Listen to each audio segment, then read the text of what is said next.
Amados hermanos, Dios les bendiga en esta noche. Nos encontramos de nuevo acá con ustedes, dándole gracias a Dios que nos permite poder comunicarnos, conectarnos de nuevo por medio de esta plataforma. Damos gracias a Dios porque ha sido inmensamente bueno con nosotros, ha sido tolerante, ha sido paciente, ha sido longánimo, ha sido benigno, ha sido misericordioso. Y eso es algo que nosotros tenemos que tomarlo muy en cuenta. Creo que en veces podemos hacer una lista, bueno, Dios ha sido bueno, me ha protegido, me ha proveído, me ha dado salud, me cumplió una promesa, me respondió una petición. Bueno, eso es algo maravilloso de parte de Dios porque Dios es dador. Pero también debemos de ver una virtud muy especial en nuestro Dios, que Él es paciente, es longánimo, es benigno, es misericordioso, es compasivo, es clemente. Y creo, hermano, que eso es algo que nosotros también hemos experimentado, hemos recibido de parte de Dios. Podríamos decir de Dios, Él es poderoso, hace maravillas, hace milagros, poderes, abre el mar rojo, etc. Pero yo quiero hablar un poquitito, hermano, en esta noche acerca de la paciencia divina, de la compasión divina, de la misericordia divina, de la longanimidad y la benignidad de Dios. Porque creo que eso alimenta mucho nuestro ser y nos trae a una reflexión, nos permite ser más agradecidos e incluso caminar con más temor, con más cautela, con más prudencia. Creo que Dios ha sido inmensamente bueno al salvarnos, al permitirnos trabajar para Él, el que nos acerquemos a Él, a bendecirle, a adorarle. Pero Dios ha tenido que ser sumamente paciente y benigno, compasivo para con nosotros, porque creo, hermano, que en el camino del aprendizaje, la escuela de la niñez a la madurez, se cometen muchos errores. Y Dios, hermano, que conoce el corazón, cuando hay un arrepentimiento en la persona, cuando hay un arrepentimiento en sus hijos, Dios es pronto para perdonar. Usted sabe que la misma escritura dice que Él no desecha o no rechaza un espíritu contrito y humillado. En este camino, hermano, nadie está exento de resbalarse, de caer, de darse un somatón, como dicen algunos. Nadie está exento de fallarle a Dios si baja la guardia. De todas maneras, la escritura dice que el que dice que no ha pecado hace a Dios mentiroso. Con esto no estoy diciendo que tenemos la puerta abierta para pecar. No, el Evangelio es muy especial. Usted sabe que en el huerto en donde estaba Adán, Dios le dijo, no podéis comer del árbol que está en el centro del huerto, podéis comer de todos. Y que eso nos enseña, hermano, que en el Evangelio hay más permisiones que restricciones. Eso que le dijo el Señor a Adán, de todos los árboles del huerto podéis comer menos de este árbol. Eso significa que Dios nos dice, de todo pueden hacer menos pecar. Fíjese qué sencillo. De todo pueden hacer menos pecar. De todos los árboles del huerto podéis comer menos del que está en el centro, del árbol del conocimiento del bien y del mal. De todo podéis hacer menos pecar. Por un momento, esta mañana, platicando con el Señor, bajó a mi corazón una frase, se la voy a leer. La realidad de nuestra vida es fruto de nuestra sinceridad. O sea, la realidad de nuestro presente es fruto de cómo ha sido nuestra sinceridad en el pasado. Claro, el pasado abarca de un segundo, de ahorita para atrás. Ya es pasado, pasó un segundo y ya eso es pasado. Solamente es una línea muy fina entre el pasado y el presente. Que un minuto pasó y es pasado, un segundo pasó y es pasado. Pero la realidad de nuestra vida presente, o la realidad de nuestra vida hoy es fruto de nuestra sinceridad, no solamente del tiempo que venimos caminando, sino de nuestro presente también.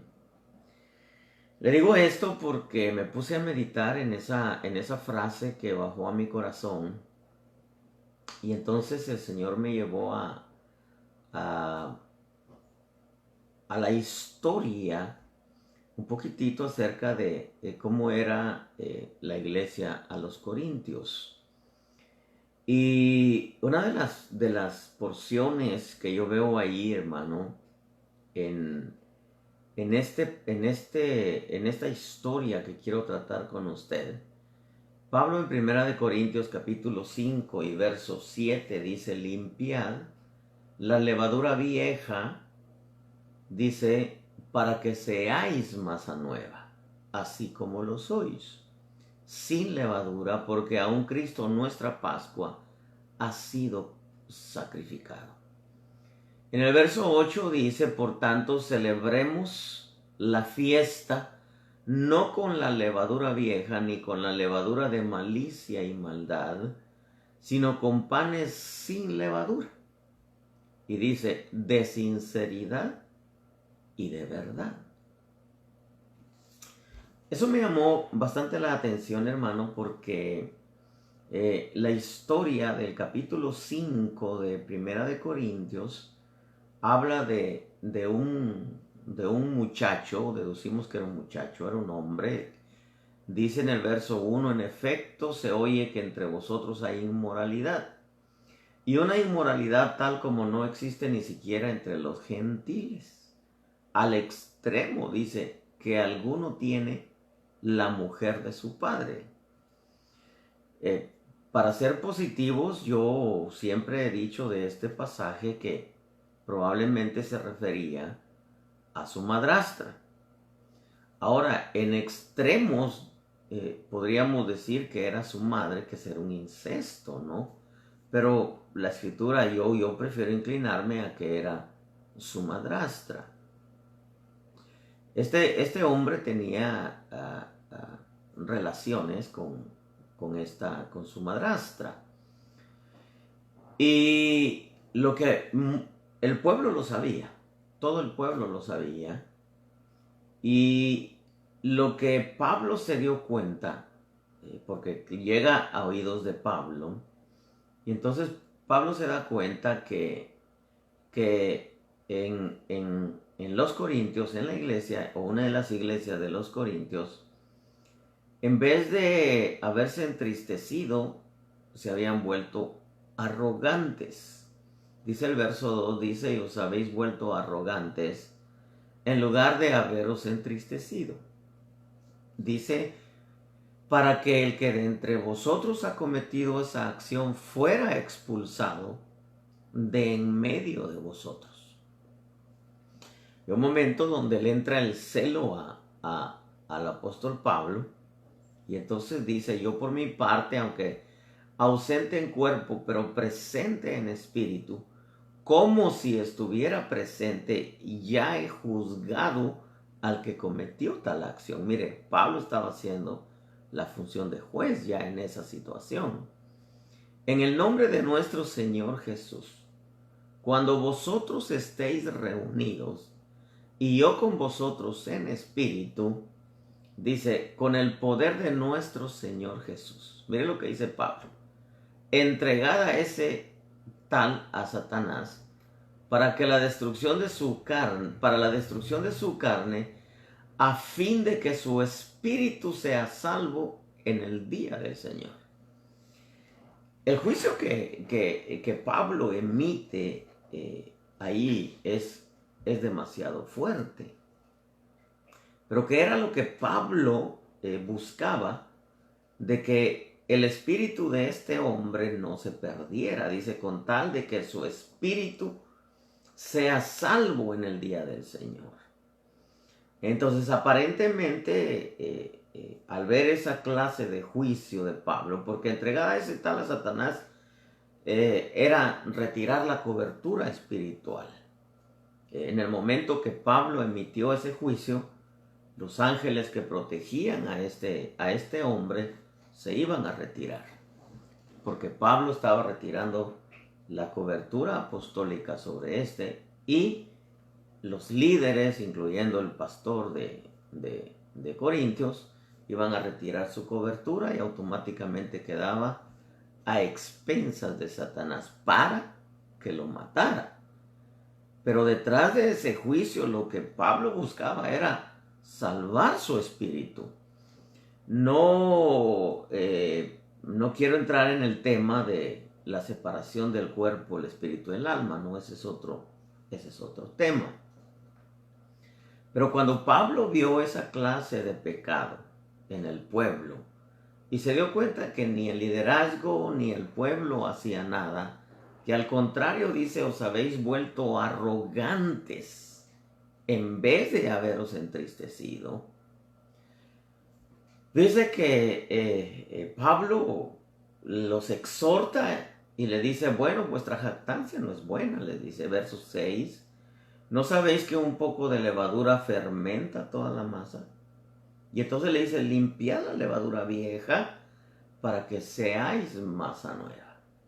En el verso 5 le dice, hay que celebrar la fiesta, dice, pero no con la levadura vieja, ni con la levadura de malicia y maldad, sino con panes sin levadura, de sinceridad y de verdad.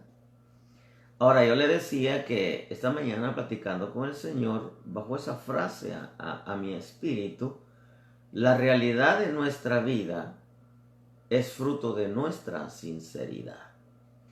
¿Sinceridad para con quién? Para con Dios. Porque es imposible, hermano, no podemos ser sinceros con los demás si primero no restauramos la sinceridad para con Dios. Usted sabe que Dios es el punto de partida de todo lo bueno. Entonces, nosotros como pueblo de Dios no podemos ser sinceros si primero no restauramos la sinceridad para con Dios.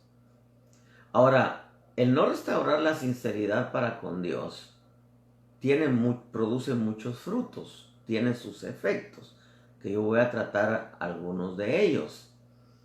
Pero lo que a mí me revolucionó mi ser en la mañana es que el Espíritu me haya dicho la realidad de vuestra vida, o sea, nuestra vida, es fruto de nuestra sinceridad. Entonces, con eso yo entendí que Dios está pidiendo que restauremos esa virtud en medio nuestro, que es la sinceridad.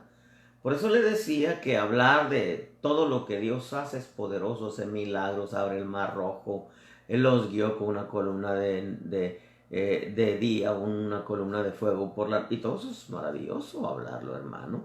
Dios es poderoso.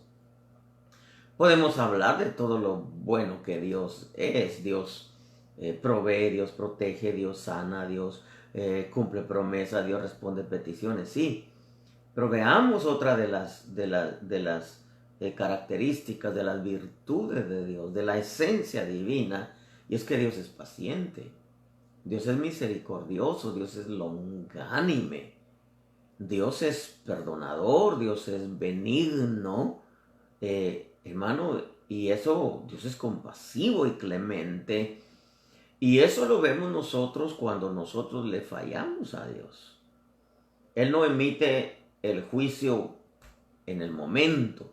Él nos da la oportunidad y el tiempo para arrepentirnos y volvernos a Dios.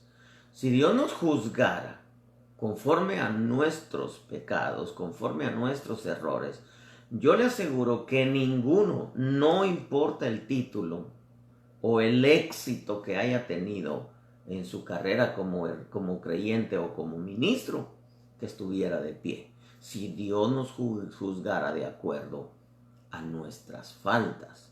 Pero como Dios es longánime, es paciente y sabe que estamos aprendiendo, Él, cuando nosotros le fallamos, cometemos un error, Dios nos da el tiempo, la oportunidad que nos arrepintamos. Y como dije en el principio, si alguien dice que no tiene pecado, hace a Dios mentiroso. Entonces tenemos que entender. Perdón, hermanos. Entonces tenemos que entender nosotros, hermano, que una de las cosas que nosotros hemos experimentado en nuestro caminar en Dios es que ha sido inmensamente paciente, misericordioso, ha sido longánime, ha sido benigno, ha sido compasivo y ha sido clemente. Por eso estamos de pie. Todavía algunos, a otros se los ha tenido que llevar, como en el caso de este hombre, que llega un momento donde Pablo dice, entréguelo a Satanás para que lo mate. Fíjese que el juicio fue tan fuerte que hizo despertar al liderazgo, lo hizo despertar. Lo hizo despertar como diciendo, no hombre, entonces estamos mal nosotros porque estamos tolerando a este y nos damos cuenta, como dice Pablo, porque si Pablo le dice se han vuelto arrogantes, no fue que esa expresión o esa palabra nació de su ronco pecho, como decimos, sino en realidad el liderazgo de Corinto y los líderes de Corinto y el pueblo de Corinto se había vuelto arrogante. Como diciendo, bueno, pues aquel está pecando y no hay problema.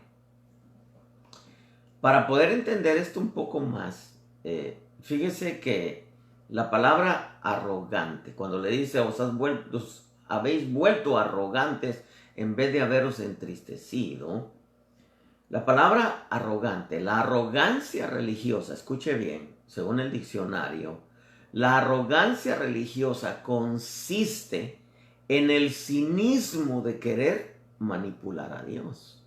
Esa es la arrogancia religiosa. Consiste en el cinismo de querer manipular a Dios. Es como que alguien diga, pues yo soy su hijo y así me tiene que querer. Yo soy su hijo y así me tiene que ayudar. Yo soy su hijo y así me tiene que ayudar. Mire, ahorita me recuerdo de una experiencia que tuve hace muchos años en la primera iglesia que pastoreé aquí en San Diego. Y me recuerdo, hermano, que me llamó un muchacho de la cárcel. Estaba en la cárcel. Y me dice, pastor, ayúdeme a orar. Dígale a los hermanos que me ayuden a orar. ¿Por qué no hace una colecta para sacarme de la cárcel? Y yo le dije, bueno, espérate, claro lo podemos hacer, pero primero dime qué pasó, por qué estás en la cárcel. Y me dice, no, pues por nada, dice, nada grave, nomás me agarraron en la línea, dice, cruzando con una libra de marihuana. O sea, en aquel tiempo era mucho más penado, usted sabe, una libra de marihuana, cruzarla por la frontera. Yo lejos de decir, pobrecito, sí te vamos a ayudar, me molesté, hermano, me molesté. Y le dije, ¿cómo se te ocurre hacer tal cosa? Y aparte de eso, todavía quieres que yo le diga a los hermanos que te saquemos, cuando en realidad tú estás ahí porque te lo mereces. Bueno, no me volvió a llamar. Indagué dónde estaba, al final ya no supe nada de él. Se molestó, de seguro que no lo ayudamos a salir de lo que había hecho, ¿me entiendes?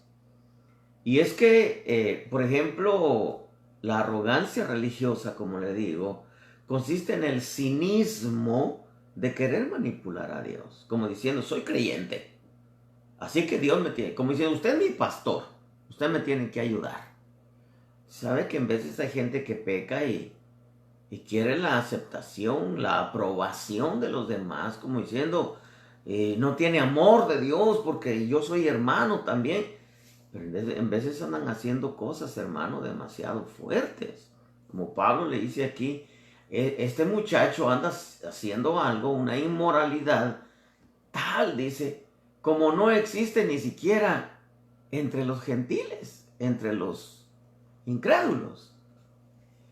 La arrogancia consiste también en apapachar los pecados, en este caso de inmoralidad. Pero esto, hermano, se ha apapachado mucho en la iglesia. La inmoralidad, el sexo libre entre jóvenes sin casarse, sin casarse. Yo creo que ningún joven está exento de fallar si baja la guardia. Les gana la carne y como Pablo aconseja, mejor es casarse que quemarse. Lo único es que algunos se queman antes de casarse. Entonces, yo creo que el problema no es el pecado que cometieron, sino el problema es qué van a hacer después que lo cometieron. Dios así trabaja con nosotros. El problema para Dios no es el pecado. El problema para Dios es, bueno, ya pecaste, ya ni modo que te mate, a menos que lo continúes haciendo y no te arrepientas, como el caso de este hombre. Pero Dios dice, ya pecaste, ahora quiero ver, a ver cuál es el fruto, si hay un arrepentimiento, porque si hay un arrepentimiento, Juan el Bautista dijo, dad frutos dignos de arrepentimiento. Y si es un fruto, es un árbol. Y si es un árbol, tuvo que haber un crecimiento. Y si hubo un árbol que creció, tuvo que haber una semilla que se sembró. Y esa semilla se llama arrepentimiento. Para poder crecer, llegar a ser árbol y dar frutos dignos de un arrepentimiento. Entonces, en la naturaleza no vemos que un árbol crezca de la noche a la mañana. Usted no siembra una semilla hoy y ya mañana está cortando el fruto, ¿verdad que no? Entonces Dios da un tiempo cuando alguien falla, cuando alguien peca. Debo decirle, no hay pecado, por muy grande que sea, que pueda anular el poder de la sangre de Cristo. No ha nacido pecado, ni hay pecado que tenga más poder que la sangre de Cristo cuando hay un corazón contrito y humillado que confiesa y se aparta. Eso lo dice la Escritura. ¿Ve? Ahora, lo que yo quiero decirle aquí, hermano, es que la arrogancia que tenía la iglesia de Corintios consistía en, bueno, sí pecó, y eso era una actitud del liderazgo del pueblo e incluso de ese hombre, que decía, bueno, ya pequé, me estoy metiendo con la mujer de mi padre, reducimos, repito, que era su madrastra, bueno, pero como soy hijo de Dios, pues Él me entiende, Él me comprende, porque esas muchas veces, hermano, de los argumentos o las justificaciones que tienen, en veces algunos creyentes, en medio de su pecado que están practicando. No, es que Dios me entiende. Ya no voy a esa iglesia porque nadie me entiende. Vivo en unión libre, pero nadie me entiende. No quiero esa cobertura porque no me comprende que yo no me quiero casar. Yo nomás quiero vivir así. Hermano, y así hay gente. Así hay gente que les acepta. Líderes, pastores, ministros, apóstoles, si usted quiere, y muchas veces el mismo pueblo, pues. Y entonces la iglesia de los Corintios había caído en esa actitud de arrogancia, en donde decía, bueno, es hijo de Dios. Si Dios se lo acepta, pues ¿quiénes somos nosotros para no aceptárselo? También. Y esa era la arrogancia. Querer manipular a Dios para que le aceptara su pecado. Ahora, una de las cosas que yo veo y que vamos a hablar más adelante, hermano, es que había una mezcla en la iglesia de los Corintios en lo que respecta al entendimiento del pueblo, a pesar que la iglesia de los Corintios se movían todos los dones. Usted lea las cartas a los Corintios, se movían todos los dones. Habían poderes, habían milagros, habían apóstoles que los visitaban, aunque habían algunos falsos también. Pero con todo y ese conocimiento, ellos no habían cambiado nada. O quizá habían cambiado solamente un poco, o por decir la mitad, porque había una mezcla de levadura vieja con levadura nueva. Hermano, lamentablemente en la iglesia nos encontramos con mucho pueblo que tiene muy buen conocimiento, está en un buen lugar donde hay una buena doctrina, hay una buena presencia, hay una buena instrucción, hay una buena cobertura, hay un buen líder, pero ellos no quieren en realidad cambiar su vida. Este hombre de Corintios visitaba a Pedro, visitaba a Apolos, visitaba a Pablo, entre todos los apóstoles que visitaban, hermano, que yo, mi respeto para ellos.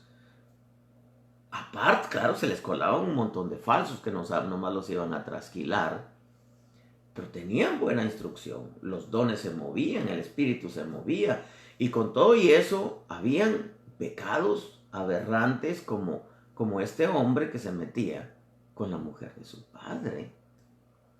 Entonces, Pablo, que era el responsable de las iglesias, de instruir, de la doctrina, le baja el celo y dice, entréguenlo a Satanás para que lo mate. Y ustedes, dice, se han vuelto arrogantes, quieren manipular a Dios. Y bueno, como es hijo de Dios, pues ahí Dios y él, ¿verdad? Pero ellos no hacían nada. Ahora, al darme yo cuenta de esto, hermano, con respecto a lo que Dios habló en la mañana en mi vida, Pablo les dice, miren, vamos a limpiar la levadura vieja para hacer masa nueva, así como lo soy sin levadura, porque aun Cristo nuestra Pascua ha sido sacrificado. Dice, por tanto, dice, celebremos la fiesta, pero no con la levadura vieja, sino con la levadura, no con la levadura vieja de malicia y maldad, sino con panes sin levadura. Y les dice, de sinceridad y de verdad. Cuando vi eso, hermano, yo veo la palabra sinceridad, porque quiero hablar de la sinceridad. ¿Qué es el fruto de la falta de sinceridad? La sinceridad, según el diccionario, oiga lo que dice, es la falta de fingimiento en las cosas que se dicen o en lo que se hace. La sinceridad tiene que ver con palabras, pero tiene que ver con hechos, con acciones. La sinceridad también, dice el diccionario, que es un modo de expresarse sin mentiras ni fingimientos. O si lo aplicamos a los hechos, es una manera de conducirse con acciones de verdad y no fingidas.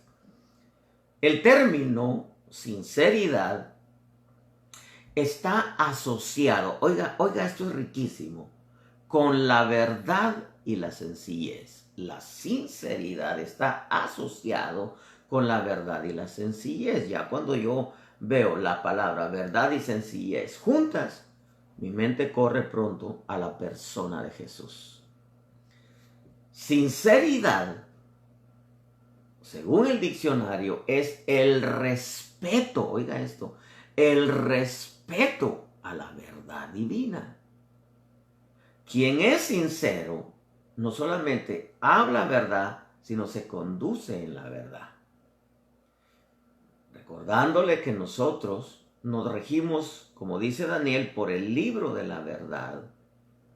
Somos bendecidos por el Espíritu de verdad, que es el Espíritu Santo, y vamos a la ciudad de la verdad, la Jerusalén. Vamos a la Jerusalén celestial, la ciudad de la verdad. Hay un libro de la verdad, hay un Espíritu de la verdad, el Espíritu Santo, y hay una ciudad de la verdad. Ahora, La sinceridad es el respeto a la verdad. Quien es sincero habla verdad y se mueve en la verdad. Pero la sinceridad es la cualidad que consiste en expresarse con sinceridad. Esto se conoce como honestidad. La persona honesta, oiga, lo que dice el diccionario, respeta la verdad y establece sus relaciones bajo este parámetro moral, bajo el parámetro de la verdad. Sin embargo, dice el diccionario, también es posible engañarse a uno mismo y hacernos creer nosotros mismos que somos honrados, honestos y sinceros, a pesar de estar muy lejos de esas virtudes. En resumen, no podemos ser sinceros, como le dije, con los demás si primero no lo somos para con Dios. Y después de ser sinceros para con Dios, para con nosotros mismos y luego para con los demás. Es como decir, amarás a Dios y a tu prójimo como a ti mismo. Si no amas a Dios, no te amas a ti mismo, y si no te amas a ti mismo, ¿cómo vas a amar a los demás? Ahora, al entender, hermano, el fenómeno de ese pecado tan grande que se movía en Corinto, y al poder darme yo cuenta de que la levadura de maldad o la levadura vieja, la levadura de malicia, no tiene que ver solamente con los pecados sexuales, sino tiene que ver, según la palabra sinceridad, tiene que ver con una forma de conducta y con una forma de relacionarse con los demás y una forma de hablar. Y entonces Pablo nos presenta una pequeña lista que ha dañado la sinceridad de la iglesia. Y en el verso número 1, como primer punto, presenta el pecado sexual de este hombre. Ya le dije, deducimos que era su madrastra. Pero nadie le decía nada. Ni los líderes, ni el pueblo, sino al contrario, se habían vuelto arrogantes en vez de haberse entristecido. Y ya insisto en esto y perdóneme, la arrogancia religiosa consiste en el cinismo de querer manipular a Dios, y lamentablemente dentro del pueblo hay gente que está viviendo o cometiendo algún pecado, una acción contraria a la Escritura, y cuando se le llama la atención son prontos para decir, es que ahí no hay amor, porque confunden el amor de Dios con el amor del Papa. El amor del Papa, Dios ama a todos, seas adúltero, narcotraficante, pedófilo, traicionero, adorador de Satanás, seas santero, religioso, brujo, lo que tú seas, Dios te ama. No, momento. Dios, claro, te ama, pero aborrece el pecado. Y entonces tenemos nosotros que entender que el amor de Dios tiene la virtud de darnos el tiempo del arrepentimiento, y si no, Dios mismo es el que va a corregir. Pero, ¿para qué entonces nos enseña a nosotros como ministros, como líderes, o para qué le enseña al pueblo? Para que la iglesia pueda caminar en sinceridad a la verdad, limpiándose de la levadura vieja. Ahora, el problema existente, hermano, y con esa explosión que hubo de gente que tuvo que salir del closet, o salió del closet, del movimiento LGTBQ y Q y no sé qué tantas letras más, de eso, hermano, se empezó a infiltrar en las iglesias. Y no solamente el sexo libre entre la juventud. Usted sabe que aquí en Estados Unidos promueven el sexo libre. Clases de sexo las empiezan a dar ya, creo que en primaria. aparte de ello, hermano, ya cuando llegan, me parece que a la junior high o a la high school, a la secundaria, ya les empiezan a dar preservativos, como diciendo, tengan sexo, pero cuídense. Hermano, ¿por qué? Porque usted sabe que eso está acrecentando a tal grado que de pronto viene la explosión del movimiento LGTQB y todas esas letras, pero que se empezó a infiltrar en las iglesias a tal grado que en Nueva York, en Hillsong, usted sabe, movimiento más grande de Australia, le aplaudieron a dos que eran parte del grupo de alabanza, que uno en el altar, en un culto lleno de gente, le propuso matrimonio al otro de su mismo sexo. Y eso lo aplaudieron y dijeron, wow, qué tremendo. Ahora usted entiende por qué fue que Dios tuvo que cerrar las iglesias para traernos a una reflexión. Ahora usted entiende por qué yo digo que muchas cosas se estaban haciendo mal en la iglesia. Ahora usted entiende por qué la iglesia cayó en entretenimiento, la red barredera, que agarró peces de todas clases, porque el tesoro escondido es Israel, la perla de gran precio es la iglesia consagrada, pero la red barredera es la red que agarra toda clase de peces y hay un revoltijo de peces, hermanos. Después van a sacar a los malos y se van a quedar los que son salvos, pero red barredera en sus raíces griega significa entretenimiento y muchas iglesias cayeron precisamente en eso, en el entretenimiento. Y usted sabe que se empezaron a ver incluso posts ahí en las redes, en donde pues ya hasta pastoras se casaban, lesbianas, o incluso hasta hombres, hermano. Todo eso lo estaba viendo Dios. Ahora, por ejemplo, los jóvenes sin casarse,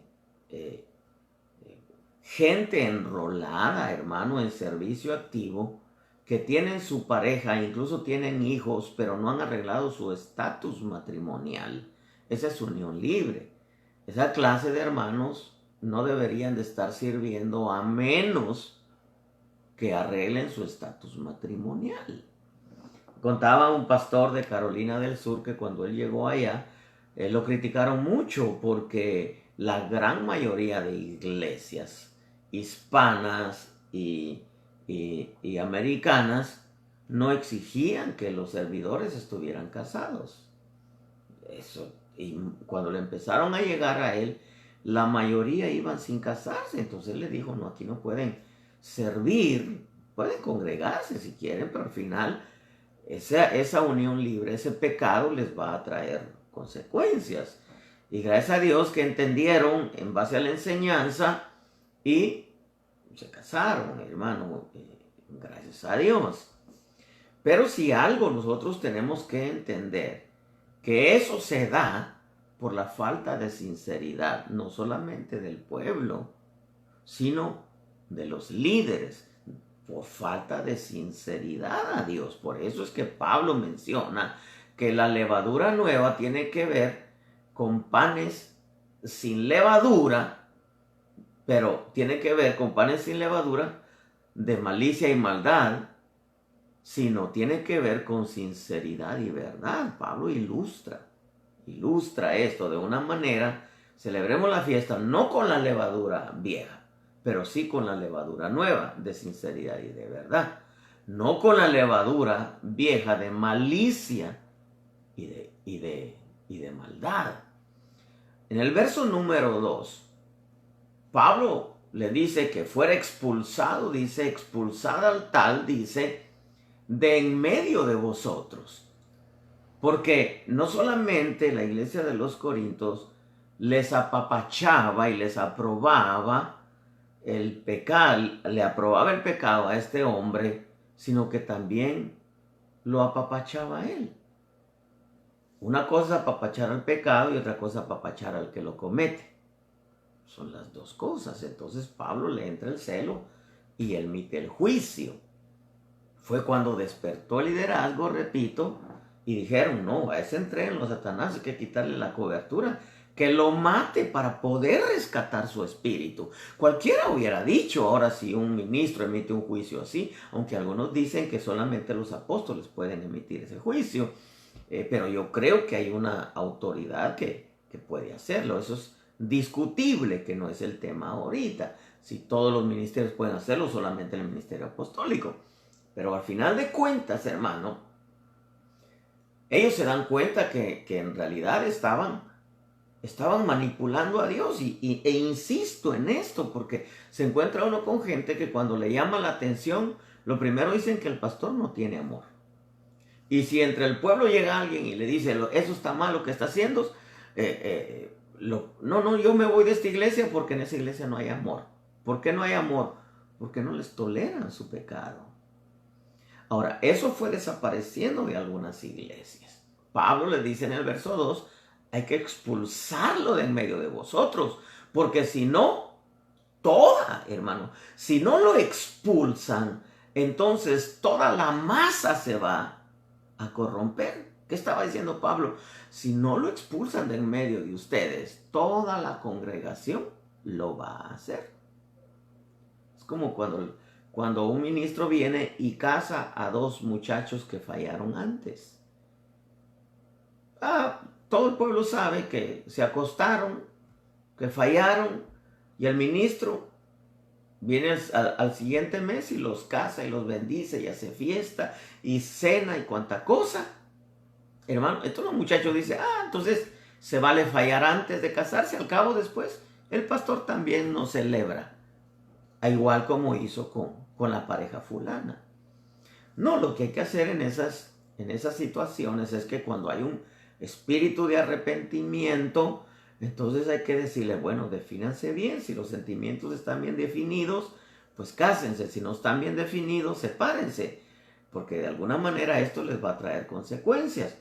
Pero si ustedes deciden casárselo, está bien, cásense, váyanse, cásense por el civil, que se junten las dos familias, la familia del muchacho, de la muchacha, ahí entre ustedes hagan la boda.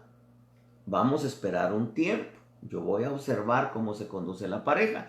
Y más adelante, ya cuando den frutos de arrepentimiento, entonces los bendigo delante de la iglesia.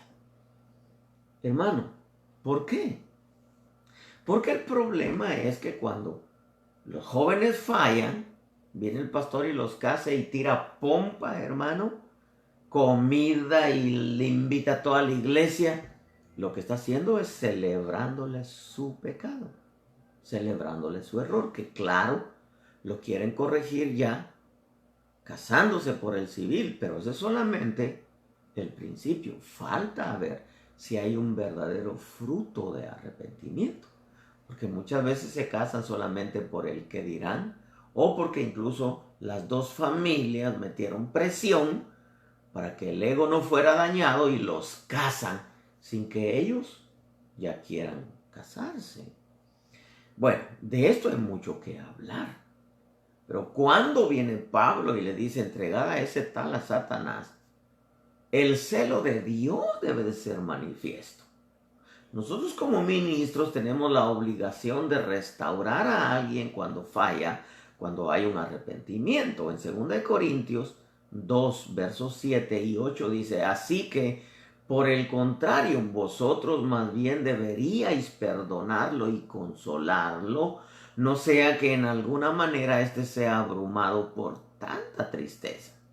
Por lo cual os ruego que reafirméis vuestro amor hacia él. ¿Por qué? Porque ese muchacho, cuando supo que lo habían entregado a Satanás y quién sabe qué zarandeada le pegó Satanás, que casi lo andaba matando, se arrepintió. Y voy a deducir, volvió a Corintios y dijo, no, ¿sabes qué? Perdónenme porque fallé. Y como fallé, pues me quitaron la cobertura, me entregaron a Satanás, con tal de que mi espíritu fuera salvo, y Satanás viene y me pega una revolcada y ¿saben qué? Perdónenme. Y entonces vino el tiempo de restauración, perdonarlos, y Dios perdonó, amén, pero se vieron frutos. Entonces Pablo, cuando se da cuenta que habían frutos de arrepentimiento, le dice, a los de Corinto, perdónenlo y consuélenlo. No sea que de alguna manera la tristeza lo hunda en vez de darle fuerza por el perdón y la oportunidad de seguir adelante. Por lo cual os ruego que afirméis vuestro amor hacia él.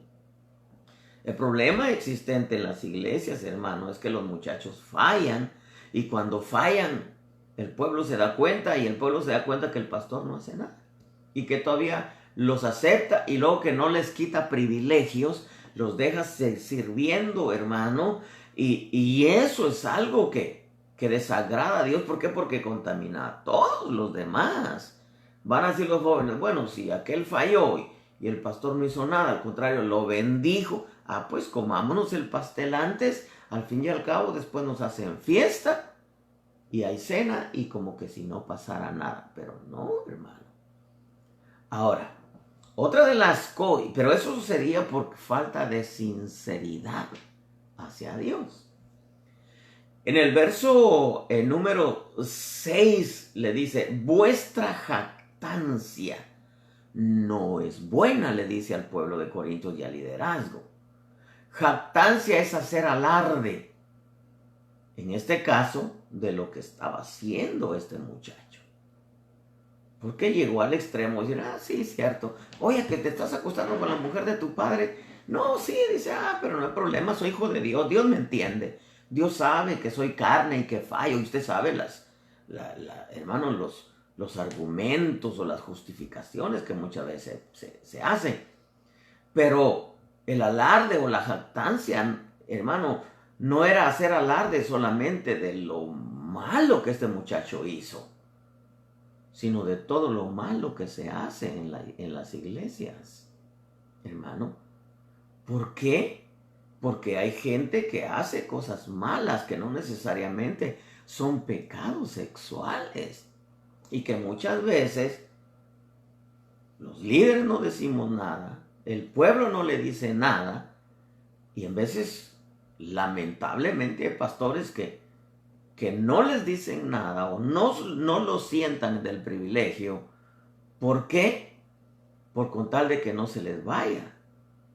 Y eso es sumamente delicado. O muchas veces porque es la persona que más aporta en la iglesia. Y eso es delicadísimo, hermano. El verso 6 les dice también, un poco de levadura leuda toda la masa. Para que no se eche a perder toda la masa, toda la congregación, hay que ponerle un alto a todo lo malo que sabemos que el pueblo practica. Hay que enseñar, sí, pero después de enseñar hay que llamarlos y decirles, mira, esto y esto estás haciendo mal.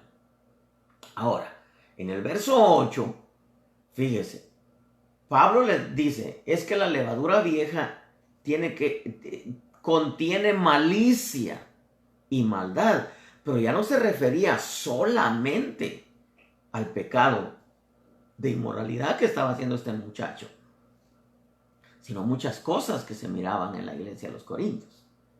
Y Pablo les dice, hay que limpiar la levadura vieja y hacer fiesta con la levadura nueva de sinceridad y de verdad. ¿Qué le estaba diciendo Pablo?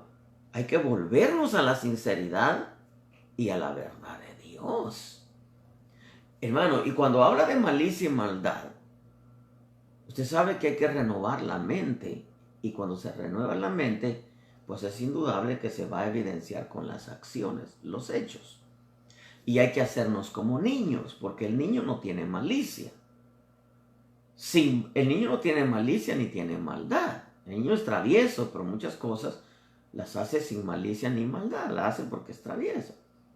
Y Mateo capítulo 18 y verso 3 dice, estas son palabras del Señor, en verdad os digo que si no os convertís y os hacéis como niños, no entraréis en el reino de los cielos.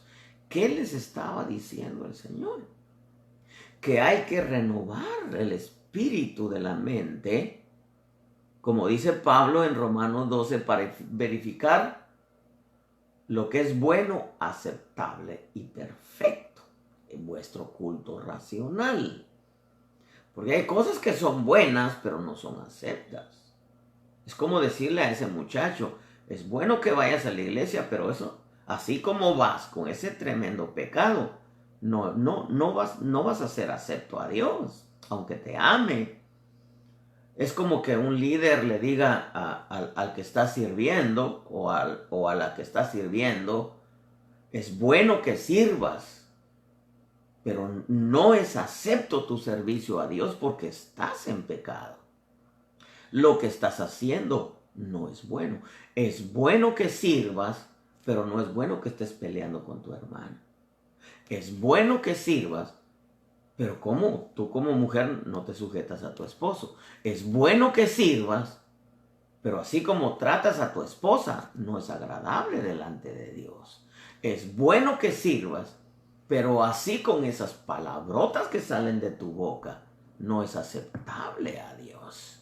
Entonces, ¿qué le dice Pablo? Hay que renovarse en el espíritu de la mente para que no haya malicia ni maldad y que nos hagamos como niños en lo que respecta a limpiar la mente, el corazón, el espíritu, el alma de la malicia y de la maldad. Pero es indudable que hay un camino a la madurez. Pero en lo que respecta a la mente, al espíritu, alma, hay que limpiarlo para que no haya malicia y maldad. En el verso número 9, Pablo les dice otra cosa. Y les dice, las malas compañías corrompen las buenas costumbres. Por ejemplo, en el verso 9, mire, le dice, en mi carta os escribí que no anduvierais en compañía de personas inmorales. Ese hombre tenía un montón de cuates ahí en la iglesia de los Corintios. Y iba a visitar una familia, decía, pásele hermano, venga, siéntese a comer. Y sabían que se estaba acostando con la mujer de su padre. Estaba en pecado. Y llegaba, hermano, a la iglesia y ahí estaba. Y todos sabían cómo estaba el asunto y nadie decía nada, ni los líderes. Y terminaba el culto y ya se iba con un montón de amistades, hermano. Y entonces Pablo dice, hey, en mi carta os escribí, Corintios, que no deben de juntarse con personas inmorales. ¿A qué se refería Pablo? Al hombre que se estaba acostando con la mujer de su padre. Entonces, ¿qué le estaba diciendo Pablo?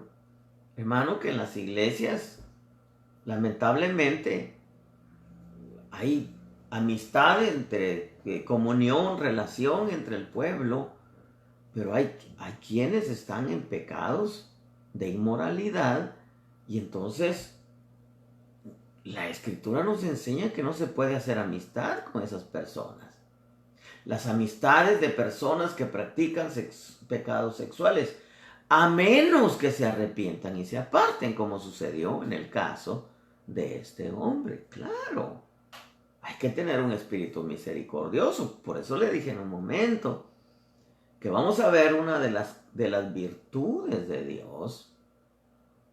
Y entre sus virtudes es que es longánime, es paciente, es benigno, es compasivo, es clemente, es misericordioso, es perdonador. Y nosotros también tenemos que ser así como líderes, como ministros, como líderes, como pueblo. Pero cuando hay un arrepentimiento, porque la misericordia se aplica cuando hay un arrepentimiento, pero si no lo hay, pero a ellos se habían vuelto arrogantes diciendo, bueno, como es Dios, Dios le deja pasar también su pecado, ¿verdad?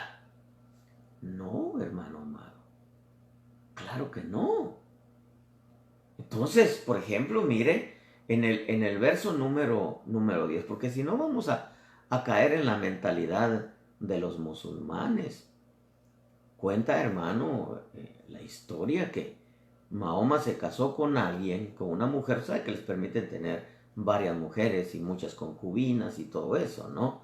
Pero se casa con alguien y al otro día la manda de regreso a su casa. ¿Por qué? Porque sencillamente quiso mandarla.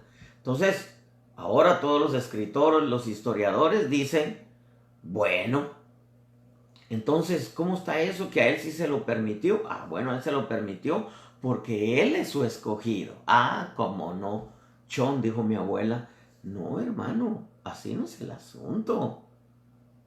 Nadie puede, es que a él sí se lo permite porque No, eso no puede ser así. ¿Por qué, hermano?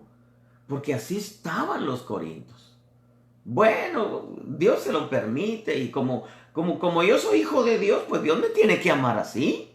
Dios me tiene que ayudar y Dios me tiene que comprender. A mí el pastor no me comprende, los hermanos no me comprenden, pero Dios sí me entiende. Y como Dios me ama, eso es arrogancia, el cinismo de querer manipular a Dios. Pero en el verso 10 da otra lista y le dice, no me refería, le dice en el verso 10, a la gente inmoral de este mundo. Entonces da una lista, dice, ávaros, estafadores, idólatras, porque dice, entonces tendríais que salir del mundo. Sino que en efecto, dice el verso 11, os escribí, que no anduvierais en compañía de ninguno que llamándose hermano es una persona inmoral, avara, idólatra, difamador, borracho o estafador. Entonces, ¿qué había afectado la iglesia de los Corintios? Que hacían fiesta y hacían grandes cultos y corrían de aquí para allá y gritaban y chiflaban, hermano. Pero habían pecado de inmoralidad que el pueblo sabía.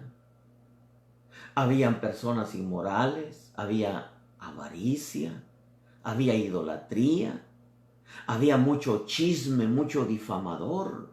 Habían quienes se ponían sus borracheras y al otro día se iban a servir. Y ponían sus posts en el Facebook, comiendo en el restaurante con su chela, dicen en México, con su caguama, sus tecates, su plato de carne asada, con cebollas, aguacate, tortillas, salsa y con su caguama. Y al otro día estaban sirviendo en la iglesia y nadie decía nada. Eso, hermano, afectó la sinceridad de ese pueblo es más, no la afectó, evidenció que no había sinceridad de ese pueblo ni de ese liderazgo para con Dios. ¿Por qué? Porque había un montón de pecados, porque en realidad era una iglesia niña y en cierta manera sin temor de Dios, hermano, y nadie decía nada, nadie se exhortaba uno al otro. Había gente inmoral, gente avara, idólatra, difamadores, chismosos, detractores, borrachos, estafadores. Y Pablo le dice, no me refería a la gente inmoral de este mundo, a los ávaros y estafadores o a los idólatras, porque entonces tendrías que salir del mundo, sino que en efecto os escribí que no anduvieras en compañía de ninguno que llamándose hermano es una persona inmoral, avaro, idólatra, difamador, borracho, estafador. Le dice, con ese ni siquiera coman. Porque Pablo se dio cuenta que ese muchacho se metía en cualquier casa y véngase mi hermano, y Dios me lo bendiga, y qué bendición que vino. Y andaba en pecado. Y no solamente era el pecado de la inmoralidad, sino era el pecado de la conducta, era la idolatría que tenían, era la avaricia, había un chisme, hermano, había gente borracha y los líderes aceptaban que los que se emborrachaban incluso cuando servían la Santa Cena, sirvieran la Santa Cena bien borrachos. Hermano, yo quiero decirte que Pablo cuando les da esta lista, le dice, no es que hay mucha avaricia. Hay mucha avaricia. No solamente entre el pueblo, sino vienen apóstoles otros a trasquilarlos. Y Pablo a los corintios les dice en el capítulo 2, verso 17, pues no somos como muchos que comercian con la palabra de Dios, sino que con sinceridad como de parte de Dios y delante de Dios hablamos en Cristo. Había, hermano, en la iglesia los Corintios, había gente, mire, que solamente se preocupaba de las cosas materiales. Gente que estafaba a los hermanos, pedían prestado, no pagaban. Hermano, y entonces Pablo dijo, no hombre, hay gente que solamente va a negociar con los hermanos. Hay gente que nomás va a estafar a los hermanos. Miren, en la primera iglesia que yo pastoreé había un hermano. A mí no me lo contaron hasta ahora que ya no pastoreo ahí. Pero este hermano nomás miraba llegar a un hermano nuevo, le decía al otro, mira, ya llegó otro préstamo de 300. Y yo no lo supe nunca, hermano. Nadie me dijo nada. Porque nomás llegaba y, oye, y se lo hacía su amigo y luego ya le pedía dinero prestado y nunca les pagaba. Oiga, hermano, de todo eso había en los Corintios. Personas inmorales, ávaras. Hay gente ávara, hermano, que como dice, no se come un plátano por no tirar la cáscara. Idólatras, difamadores, borrachos, estafadores. Salen ahí en el Facebook con sus caguamas, con sus botellas de cerveza. Y luego, hermano, están sirviendo. Eso es peligroso porque Génesis 49:12 dice que el vino apaga la visión. Dice, sus ojos están apagados por el vino. Sus dientes blancos por la leche. Sí, tenía revelación y tenía mucho conocimiento, pero era un borracho. Génesis 49:12, sus ojos están apagados por el vino, sus dientes blancos por la leche. O sea, la leche, la revelación, sabía mucha palabra, pero era un borracho, era una borracha. Hay de los que se levantan muy de mañana para ir tras la bebida, de los que trasnochan por el vino. Dice, para que el vino los encienda. En sus banquetes hay lira, arpa, pandero, flauta y vino, y no contemplan las obras del Señor ni ven la obra de sus manos. Por eso va cautivo mi pueblo por falta de discernimiento. Dice, sus notables están muertos de hambre y su multitud reseca de sed. ¿Qué está diciendo ahí Isaías?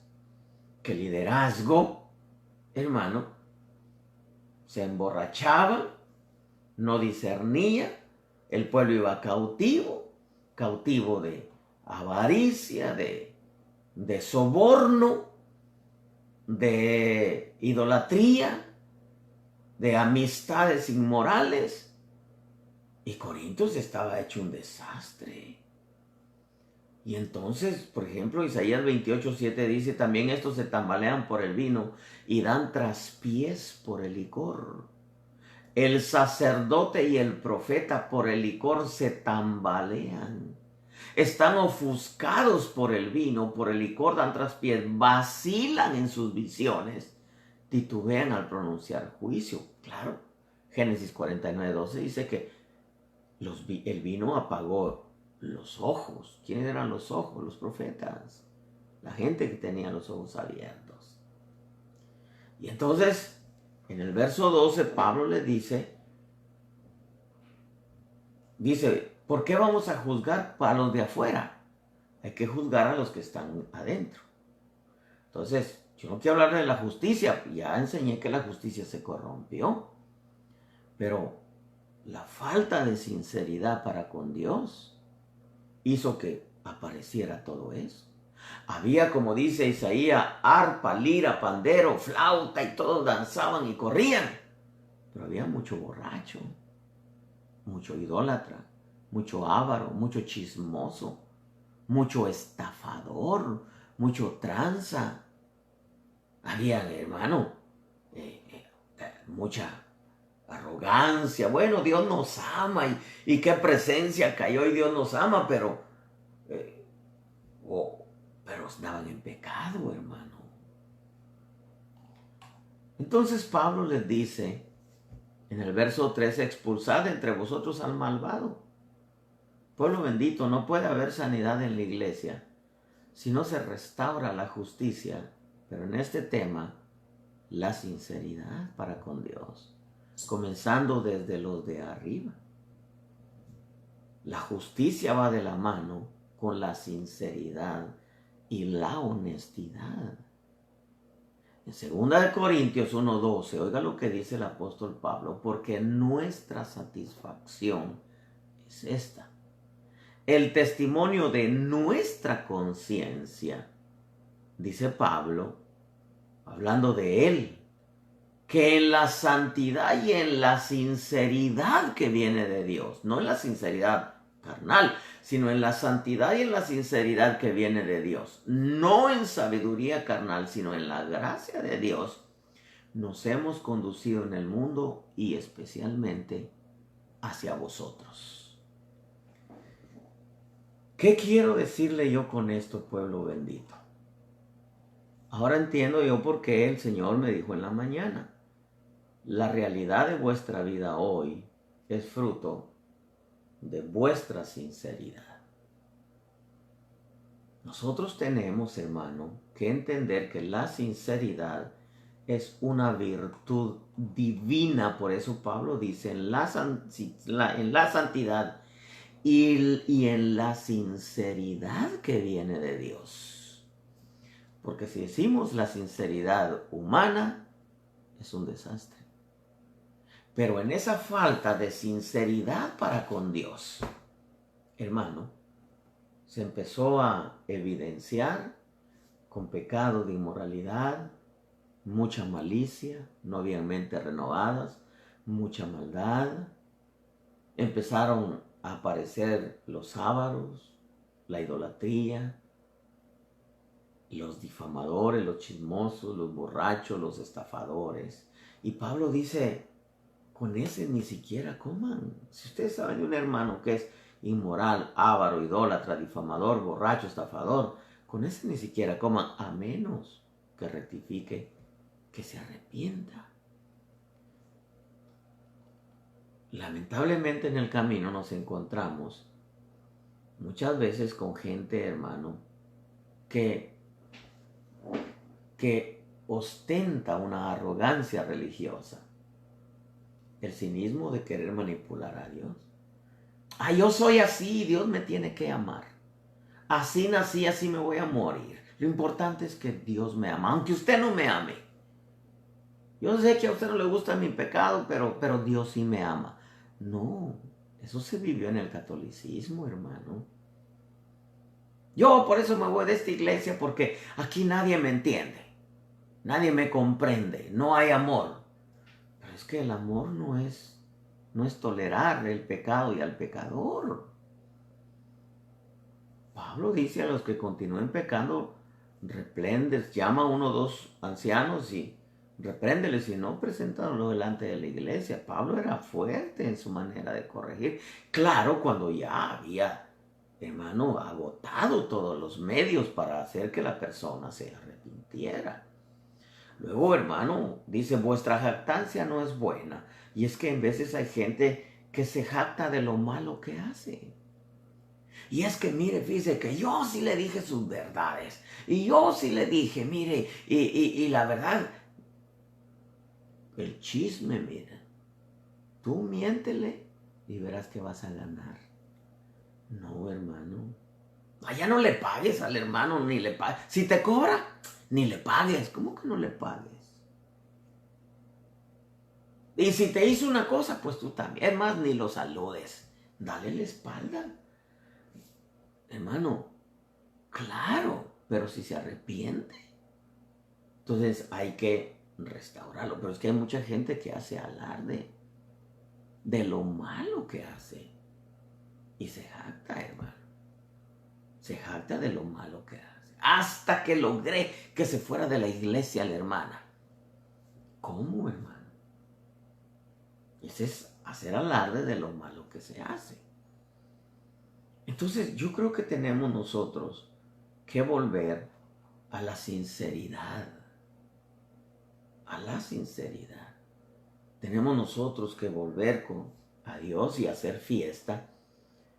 Porque un buen culto, hermano, no podemos nosotros resumirlo en que hubo mucha danza, en que hubieron gritos y saltos y chiflidos y trencitos y panderistas y corros. No, un buen culto es que el Dios bendito te visite, te toque, te hable y tú salgas cambiado de ahí, aunque no danzaste quizá, pero te sinceraste con Dios. Hermano, había gente borracha, se emborrachaban en la Santa Cena, usted mírelo. Porque bíblicamente se tiene que celebrar la cena con vino, no con juguito de naranja o con jugo de uva, no. Con vino, dice ahí. Y se emborrachaban los corintios. Y nadie decía nada. No pasaba aquel hermano ahí repartiendo, hermano, el pan que casi se le caía el vino y el pan. Y les permitían servir a pesar de que sabían que se emborrachaban, que tomaban. Y les permitían servir a pesar de que habían pecado de inmoralidad, no estaban casados, había que decirles cásense, y les permitían servir a pesar de que los jóvenes se habían metido, habían tenido relaciones fuera del matrimonio antes de casarse y con todo lo seguían manteniendo en privilegio, hermano. Y entonces Pablo le dice, no, aquí hay fiesta, pero con la levadura vieja. Para eso me voy a un baile mundano. Bueno, eso no lo dijo Pablo, pero era un baile donde habían ávaros, estafadores, idólatras, difamadores, borrachos, inmorales. Y entonces Pablo dijo, no, hay que hacer fiesta, pero con la levadura, con panes sin levadura. Sino hay que hacer fiesta con sinceridad.